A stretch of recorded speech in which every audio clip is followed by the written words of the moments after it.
Livro A Infância Admirável da Santíssima Mãe de Deus, São João Eudes. Capítulo 17. Nobilíssima origem e estirpe real de Maria.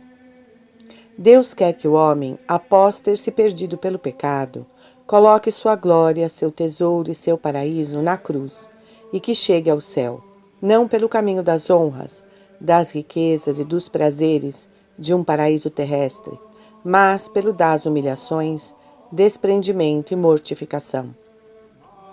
A prova evidente dessa verdade, nós a temos em nosso Salvador, que ao descer à terra para mostrar-nos, com seu exemplo e suas palavras, o caminho para ir ao céu, escolheu o caminho das ignomínias, dos sofrimentos e da pobreza, querendo nascer pobre em um estábulo e morrer em um patíbulo. Não ouviste o que ele disse contra os grandes e os ricos deste mundo? O que é elevado aos olhos dos homens é abominável aos olhos de Deus. Ai de vós, ricos, porque tendes vossa consolação. E ao contrário, não ouvis o que diz em favor dos que vivem na pobreza e carregados com sua cruz? Bem-aventurados os pobres, porque deles é o reino dos céus. Bem-aventurados os que choram, porque serão consolados.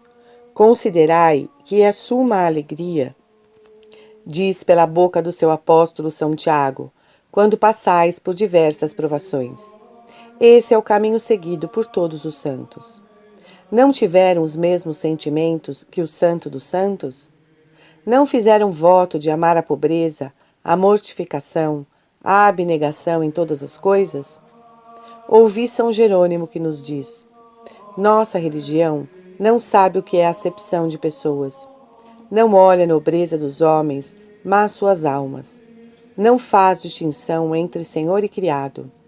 A verdadeira nobreza diante de Deus consiste em ser recomendável por suas virtudes.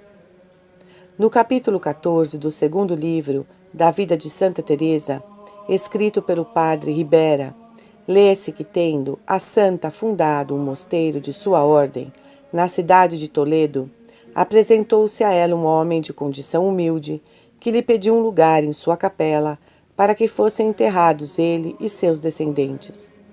Tendo ouvido a santa de muitas pessoas que não devia ceder esses lugares ou outros semelhantes, senão a pessoas de nascimento nobre e ilustre, e encontrando-se perplexa, sem saber o que devia fazer, foi repreendida fortemente pelo Senhor por ter dado ouvidos aos que lhe tinha falado em semelhante tom, e declarou-lhe o pouco apreço que diante de Deus tem as nobrezas terrenas. Minha filha, disse-lhe, muito te atormentarás se ouvires as leis do mundo. Põe teus olhos em mim, e verás que para o mundo sou um pobre e um desgraçado. Porventura os grandes do mundo também são grandes diante de mim? Diga-me, deve ser estimada por teu nascimento ou por tua virtude? No entanto, é verdade que o Filho de Deus quis nascer de uma mãe de estirpe nobre e ilustre pela dignidade sacerdotal e real, porque Santo Ambrósio, Santo Agostinho, São Gregório Nazianzeno, Santo Hilário, Santo Epifânio e muitos outros santos doutores asseguram que a Sacratíssima Virgem vem da raiz real de Davi e da tribo sacerdotal de Levi, de que sua mãe Santa Ana descendia por linha materna, sendo por linha paterna da raça de Davi, tal como São Joaquim. Também é verdade o que diz São Bernardino de Sena: não houve nem jamais haverá em todo o gênero humano uma criatura tão nobre como nossa real Virgem, e toda a nobreza humana e corporal que existiu na raça de Davi concentrou-se nela, porque segundo a genealogia de seu filho Jesus, descrita por São Mateus, que também é sua, apresenta em sua linhagem 14 patriarcas, 14 reis e 14 príncipes. Então, se nosso Senhor veio a este mundo para condenar e destruir o orgulho e a ambição dos filhos de Adão, e para levar-nos ao céu pelo caminho da humildade, porque desejou que, assim como sua mãe, nascesse de uma estirpe tão ilustre e mesmo gloriosa diante dos homens? Ele o quis por grandes razões, entre as quais destaco as 5 principais. A primeira, porque era conveniente que nosso Redentor, que devia ser ao mesmo tempo sacerdote e rei, além de vir ao mundo para fazer de todos os seus filhos sacerdotes e reis, fizeste de nós, para nosso Deus, reis e sacerdotes, nascesse da tribo real e da tribo sacerdotal. A segunda razão pela qual nosso Senhor quis nascer de raça real e gloriosa, mesmo que, de acordo com o mundo, foi para humilhar em sua pessoa o fausto e a soberba do nascimento humano, e o que o mundo tem mais ilustre e brilhante, como a dignidade real, que não pode ser mais humilhada e confundida, como ficou com os opróbrios e ignomínias da paixão e da cruz do Filho de Deus. A terceira razão é para que ele mesmo sofresse maior humilhação e confusão, porque quanto mais elevado estava antes o que se encontra abatido, mais vergonhoso e infame é esse abatimento. Grande confusão é para um homem de baixa condição morrer em um patíbulo, mas é enorme ignomínia para o filho de um grande rei, para o filho de Davi, acabar sua vida em uma cruz, entre ladrões e malfeitores. A quarta razão é para mostrar-nos que veio a este mundo não somente para a salvação dos pequenos e dos pobres, mas também para salvar os grandes, os príncipes e os reis, e que sua imensa caridade abraça todos os homens de qualquer classe e condição que sejam, sem excluir pessoa alguma da esperança do céu, desde que deseje corresponder a ela, empregando os meios necessários para chegar a ele. Quis nascer pobre, viver pobre, morrer pobre, ter por mãe uma menina pobre e por pai nutrício um pobre carpinteiro, ser enviado por seu Pai eterno para evangelizar os pobres, apresentar como prova de sua missão que os pobres são evangelizados, anunciar seu nascimento aos pastores, atraindo-os a ele antes de chamar os reis, escolher pobres pescadores para fazer deles seus apóstolos, começar a fundação da Igreja cristã pelos simples e os pobres, aos quais envia os apóstolos. Vade, irmãos, de São Paulo aos primeiros cristãos. O vosso grupo de eleitos não há entre vós muitos sábios, humanamente falando, nem muitos poderosos, nem muitos nobres. O que é estulto no mundo, Deus o escolheu para confundir os sábios, e o que é fraco no mundo, Deus o escolheu para confundir os fortes. E o que é vil e desprezível no mundo, Deus o escolheu, como também aquelas coisas que nada são, para destruir as que são. Assim nenhuma criatura se vangloriará diante de Deus. Ele fez tudo isso para honrar e santificar particularmente o estado da pobreza, para consolar e animar os pobres, para ensinar-lhes a não ter grande apreço pelas riquezas, nem invejar os ricos, e para fazer-lhes ver que sua condição, por ser mais condizente à do Salvador, é mais agradável a Deus. Mas esse mesmo Salvador, que tanto amou a pobreza, também quis nascer de sangue real, a fim de arrancar ao desespero os corações dos príncipes e reis da terra e escancarar-lhe a porta da esperança do céu.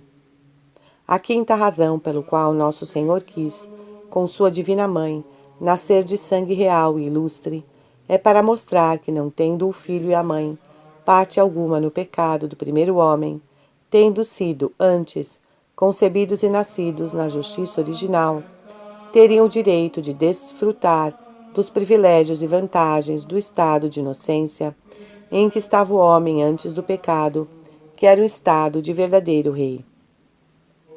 Mas notai que jamais encontrareis que nosso Senhor ou sua bem-aventurada mãe tenham falado direta ou indiretamente sobre sua nobre origem, nem que tenham jamais dito uma só palavra para dar a conhecer, implícita ou expressamente, que fossem da casa real de Davi.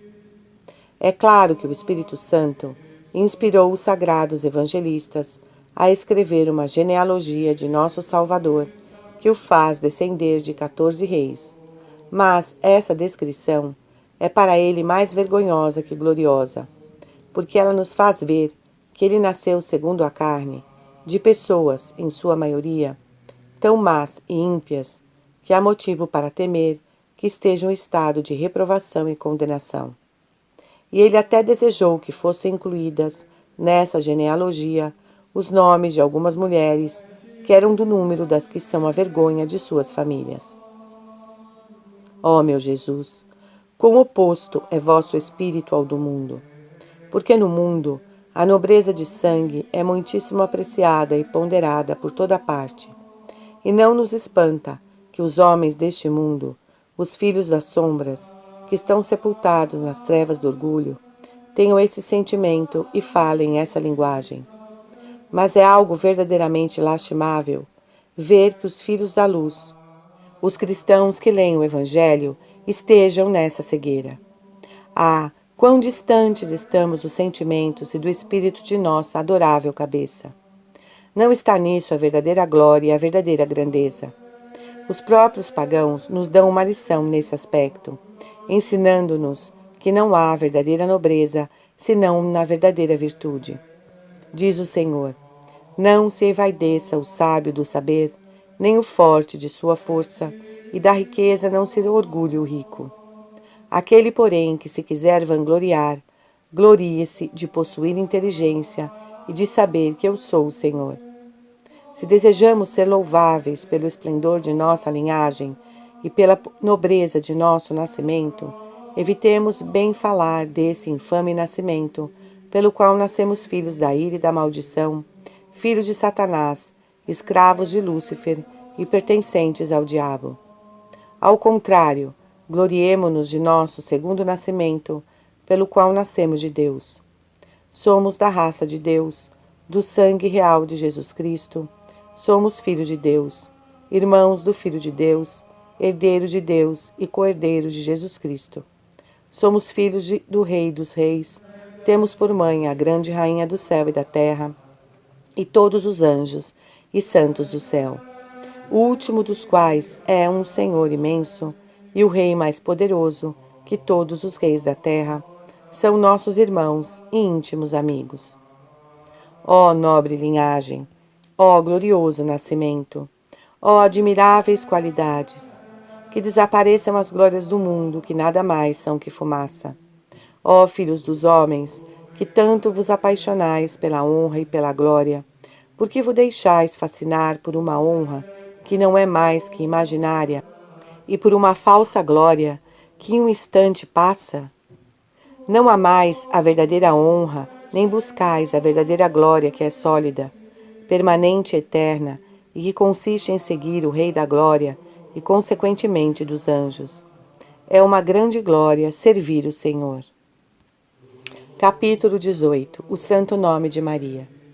É uma sentença infalível, diz Alberto Magno, e todos os demais santos doutores estão de acordo com isso, que não apenas todos os favores com que Deus honrou os seus santos foram concedidos à Rainha de todos os santos, mas que lhe foi dado tudo o que pode contribuir para a sua glória, e com tanta superioridade quanto a todos os habitantes do céu, quanto sua vantagem sobre eles em dignidade e santidade. Por isso, se o nome do patriarca Isaque foi revelado por um anjo a seu pai Abraão, e se o nome de São João Batista foi anunciado por um mensageiro do paraíso a seu pai Zacarias e a sua mãe, Santa Isabel, não se deve duvidar que o sacrossanto nome de Maria tenha vindo do céu, sendo trazido pelo bem-aventurado arcanjo São Gabriel, que sempre foi encarregado de todas as coisas que pertencem ao mistério adorável da encarnação, que se deu nas sagradas entranhas da Divina Maria. Por ordem expressa da Santíssima Trindade, esse glorioso arcanjo foi enviado do céu a São Joaquim e Santa Ana para declarar-lhes que Sua Divina Majestade queria dar-lhes uma filha, e cujo nome seria Maria, o qual lhe foi imposto alguns dias depois de seu nascimento pelo mesmo São Joaquim, conforme o mandato recebido de Deus pela boca do anjo. É o que acreditam São Jerônimo, São João Damasceno, Santo André de Jerusalém e muitos outros santos doutores. Em vista disso, deve-se deduzir que, tendo esse santo nome de Maria vindo do céu, por ordem do soberano monarca do céu e da terra, saiu do coração adorável da divindade. O nome de Maria é arrancado ao tesouro da divindade, de São Pedro Damião. Encontrando-se o homem miseravelmente perdido e buscando o Pai das misericórdias, o meio de salvá-lo, aparece o nome de Maria nos tesouros de sua divina sabedoria e se apresenta aos olhos de sua divina bondade, e cuja vista esse Deus de toda consolação decreta, em seus divinos desígnios, que a grande obra da redenção dos homens e da ressurreição do mundo seja feita por Maria, em Maria, de Maria e com Maria, a fim de que, como nada foi feito sem o Verbo encarnado, nada seja restaurado sem a mãe do Verbo encarnado. Dito isso, não motivo de espanto se esse precioso nome contém em si todas as maravilhas que iremos apresentar. São muitas as interpretações do santo nome de Maria, tomadas pelos santos padres e por alguns doutores eminentes de sua etimologia hebraica, siríaca, grega e latina. A primeira interpretação do santo nome de Maria é de Santo Ambrósio, para o qual Maria significa Deus nascido de minha raça. O que dá a entender que, tendo Deus nascido da nobilíssima raça de Maria, filha de Joaquim e Ana, existe nessa raça real uma mãe de Deus. Essa mãe não pode ser outra senão a bem-aventurada Maria, porque a mãe de Deus deve ser virgem. Uma virgem conceberá e dará à luz um filho. E essa divina mãe é virgem e rainha das virgens, a primeira que fez um voto de virgindade, pelo que Deus seja eternamente louvado e glorificado. A segunda interpretação é de São Jerônimo e de Santo Atanásio, de Santo Anselmo e de vários outros, segundo os quais Maria quer dizer Senhora do Mar, o que indica o grande poder da bem-aventurada Virgem. O filho e a mãe não têm senão um mesmo poder, afirma Ricardo de São Lourenço. Sendo o filho todo-poderoso, torna a mãe toda-poderosa. A terceira interpretação é de Santo Efrem e de Santo Epifânio e de Santo Tomás, que nos ensinam que Maria quer dizer iluminada, iluminadora. Ó Maria, sede para nós nosso sol, iluminai nossas trevas, não permitais que durmamos na morte do pecado, mas fazei que conheçamos seu horror, para odiá-lo e fugir dele, que conheçamos Deus para temê-lo e amá-lo, que conheçamos o mundo para desprezá-lo e que conheçamos a nós mesmos para nos humilharmos. A quarta interpretação é dos mesmos Santo Efrem, Santo Epifânio e outros que acabo de citar, dizendo que Maria e luz de Deus são a mesma coisa.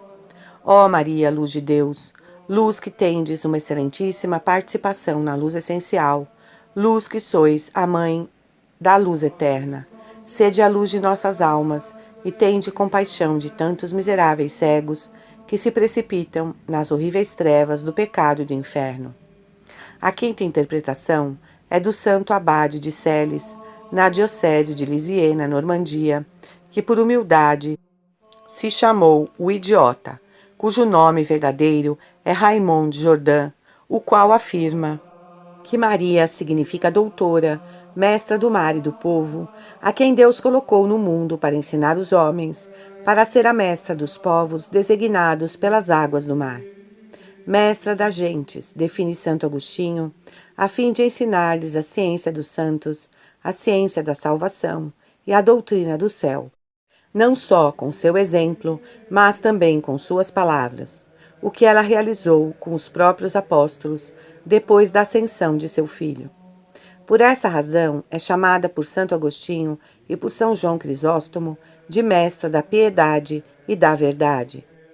Pelo devoto abade Ruperto, de mestra da religião e da fé e mestra das mestras.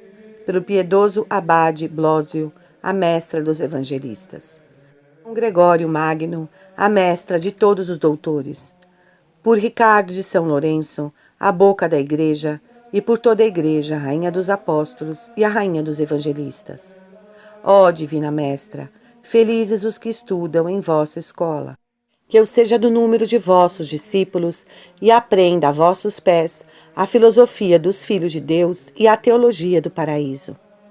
A sexta interpretação é de um excelente autor chamado Ângelo Canini, o qual nos assegura que Maria quer dizer exaltada, eminente, sublime, excelsa, expressando a incrível altura de sua dignidade, de sua santidade, de seu poder e de sua glória, que é tão elevada que nada há acima dela, à exceção de Deus, e tudo que não é Deus está quase infinitamente abaixo dela. Graças infinitas e eternas sejam dadas àquele que a fez tão grande e admirável. A sétima interpretação é do reverendíssimo padre Adriano de Lieri, da Companhia de Jesus, que compôs um excelente livro sobre o santo nome de Maria, intitulado Trisagium Marianum, em que nos ensina que Maria, sendo a etimologia hebraica, não apenas quer dizer sublime, excelsa, mas também significa gota de água do mar, o que designa sua profundíssima humildade. E certamente essas duas coisas combinam muito bem, porque tua humildade, ó Rainha dos céus, é o que te elevou à suprema dignidade de Mãe de Deus. Vós sois vista e tratada como a última de todas as criaturas, e Deus, que exalta os que se humilham, deu-vos o primeiro lugar em seu império. Vós vos rebaixastes sobre todas as coisas, e ele vos elevou acima de todas as criaturas puras. Ó humílima Virgem, fazei-nos participantes de vossa humildade. Fazei que detestemos o orgulho e a vaidade, e que amemos a humilhação em todo lugar, em todo tempo, em todas as coisas, segundo esse divino mandato. Deves humilhar-te em tudo, não para logo ser exaltado e glorificado, mas para que Deus seja exaltado e glorificado em nós. Porque Deus humilha quem se exalta e exalta quem se humilha. A oitava interpretação é de Rutílio Benzônio, que foi bispo de Loreto, e de outros vários autores, declarando que Maria significa imitadora de Deus por excelência, porque nunca se viu, nem se verá jamais, criatura alguma que tenha imitado Deus tão perfeitamente em suas adoráveis perfeições, como nossa incomparável Maria. Por isso, diz São João Crisóstomo, que ela é o abismo das imensas perfeições de Deus, e Santo André de Creta, que ela é um compêndio das incompreensíveis perfeições de Deus. Ó Divina Mãe, desejo de todo o coração levar em mim a imagem de vossas raras virtudes por meio de uma cuidadosa imitação, como vós levais a imagem das perfeições de vosso Pai Celestial. A nona interpretação é de Canísio, da Companhia de Jesus, e de outros autores aos quais asseguram que Maria significa chuva tempestiva do mar, isto é, chuva que vem em tempo oportuno para cada estação, o que nos faz ver que a Sagrada Virgem é nosso consolo nas aflições deste desterro, entre os perigos do mar tempestuoso deste mundo. Pois ela é como uma doce chuva que modera os ardores do fogo da tribulação e suaviza, no tempo e maneira convenientes, as amarguras das misérias deste vale de lágrimas, e que, regando a terra de nossos corações, torna-a fértil e abundante em flores e frutos, de bons desejos e santas obras. Ó santa e sagrada chuva, vinde derramar-vos em nossas almas e em nossos corações. Apagai em nós todo outro fogo que não seja o que nosso Salvador veio acender na terra, e afogai-o nas torrentes sagradas de vossas divinas águas.